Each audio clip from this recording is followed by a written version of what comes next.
आज हम कक्षा 9 के एक प्रमुख चैप्टर दो चरों वाला रैखिक समीकरण के अंतर्गत प्रश्नावली 4.1 के प्रश्न 1 का हल देखते हैं। इससे पूर्व आपने पूर्व की कक्षा में यानी कक्षा 8 में आपने एक चर वाला रैखिक समीकरण पढ़ा है। एक चर वाला रैखिक समीकरण क्या होता है? ax plus B equal 0। देखिए ये जो समीकरण है ये एक चर वाला है। इसमें एक चर है जहां a व b वास्तविक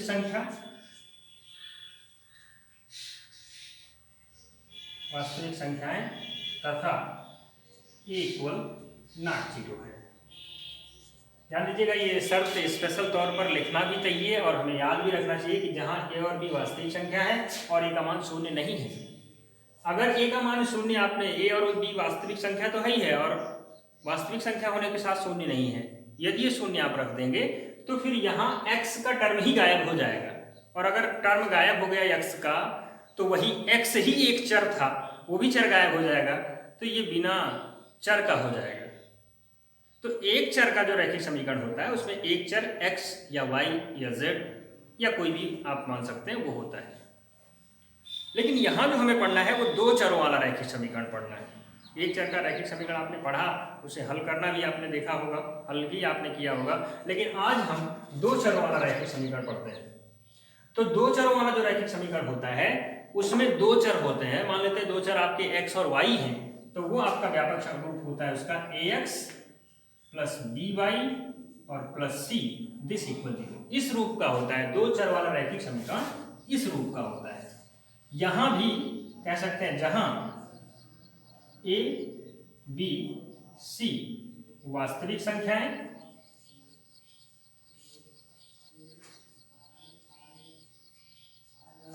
तथा a, b इक्वल नॉट 0 है।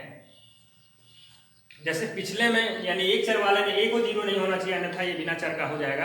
ऐसे इसमें a और b दोनों को 0 नहीं होना चाहिए, अन्यथा ये दो चर वाला नहीं रह जाएगा। अगर b 0 हो गया तो एक चर का हो जाएगा, a 0 हो गया तब b एक चर का हो जाएगा। तो स्पष्ट है कि a और b दोनों 0 नहीं होना चाहिए, जिससे दोनों चर x और y उपस्थित रहें। c 0 हो सकता है, आवश्यक नहीं है कि c 0 भी हो या 0 c कुछ भी हो सकता है। तो ये जो है दो चरों वाला रैखिक समीकरण है, उसका व्यापक रूप है और हमें जो यहाँ पर कथन दिया गया उसको दो चर वाले रैखिक समीकरण में व्यक्त करना है। अब ध्यान दीजिए कथन क्या लिखा है, एक नोटबुक की कीमत एक कलम की कीमत की दोगुनी है। इस कथन को निरूपित करने वाला दो चरों का रैखिक समीकरण लिखिए। हमें क्या करना है, जो कथन ऊपर दिया गया कि एक नोटबुक की जो कीमत है वो कलम की कीमत की दोगुनी है, इस कथन को हमें दो चर वाले रैखिक समीकरण में लिखना है। तो दो चर वाला रैखिक समीकरण जब हमें लिखना होता है तो हम वहां पर दो चरों को अज्ञात मान के निकालते हैं, यानी दो चर मानते हैं। यदि एक चर में निकालना है किसी चीज को तो वहां पर एक ही चर माना जाता है और दूसरे चर को उस कथन के अनुसार निकाल लेते हैं। लेकिन यहाँ पर हमें चूंकि इसको दो चर में प्रदर्शित करना है, ऐसे में हम यहाँ पर दो चर को सपोज करेंगे यानी मानेंगे। तो आइए देखते हैं यहाँ पर क्या मानना होगा आपको। कह रहा है एक नोटबुक की कीमत एक कलम की कीमत की दोगुनी। तो मान लेते हैं दो चीजें हैं, एक नोटबुक है और दूसरी चीज है कलम। दोनों की कीमत मान लेते हैं। माना इसका साल होगा ये, माना नोटबुक की कीमत बराबर x रुपया और साथ ही साथ यहां पे कलम की कीमत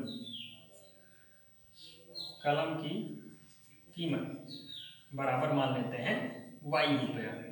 ठीक, हमने दोनों मान लिए, दो चर हमारे पास हो गए। अब जब दो चर हमारे पास हो गए तो कथन के अनुसार इन चरों को मिलाते हुए हमें वो समीकरण लिख लेना है जिससे हमें दो चर वाला रैखिक समीकरण मिल जाए। तो आइए देखिए, अब यहाँ प्रश्नानुसार यानी प्रश्न के अनुसार प्रश्न क्या कह रहा है।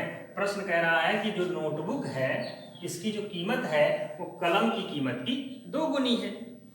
यानी समझिए इस चीज को कि नोटबुक जिसमें आप नोट्स बनाते हैं वो बुक है और एक कलम है। सपोज करिए अगर कलम की कीमत 10 रुपया है तो नोटबुक कितने का हो जाएगा, 20 रुपये का, क्योंकि 2 गुना कह रहा है।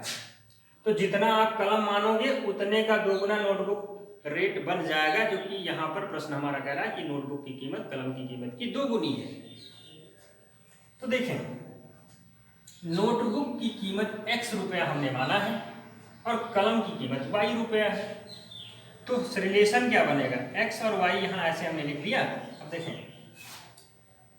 नोटबुक जो है हमारा वो कलम से महंगा है, यानी ये पहले से ही ज्यादा है। अब यदि दोनों चरों को हमें बराबर एक दूसरे के लिखना है तो हमें उसमें गुणा करना होगा जो कम है। भाई जो दुगुना है अगर उसमें 2 से गुणा कर देंगे तब तो 4 गुना हो जाएगा, लेकिन जो दुगुना है उसके अलावा जिसका दुगुना है अगर हम कहें उसमें 2 से गुणा कर दें तो दोनों एक दूसरे के बराबर हो जाएंगे। मतलब यही है, जैसे 20 है और 10 है। अब ये कह रहा है कि 10 का 2 गुना 20 है। अब अगर हम मान लीजिए 2 में गुणा कर दिए तब तो ये 4 गुना हो जाएगा 10 का, क्योंकि ये 40 हो जाएगा। लेकिन यदि हम इसमें 2 से गुणा करें तो ये भी 20 हो जाएगा, ये भी 20 हो जाएगा, 20 बराबर 20 लिख सकते हैं। यही तर्क है यहाँ पर कि चूंकि नोटबुक की कीमत x ये पहले से दुगुना है तो इसमें 2 से गुणा नहीं करना है, इसमें कर देना है, यानी 2y हो जाएगा। 2 से गुणा y में होगा, तो जब y में हमने कर दिया तो ये भी अब दुगुना हो गया और दोनों एक दूसरे के बराबर हो गए, यानी x बराबर 2y। अब इसको व्यापक रूप में बदलना चाहें तो 2y को स्टेप वाले इधर ले आए, यानी x minus 2y this equal 0। ये जो है दो चर वाला रैखिक समीकरण बन चुका है। इसमें देखिए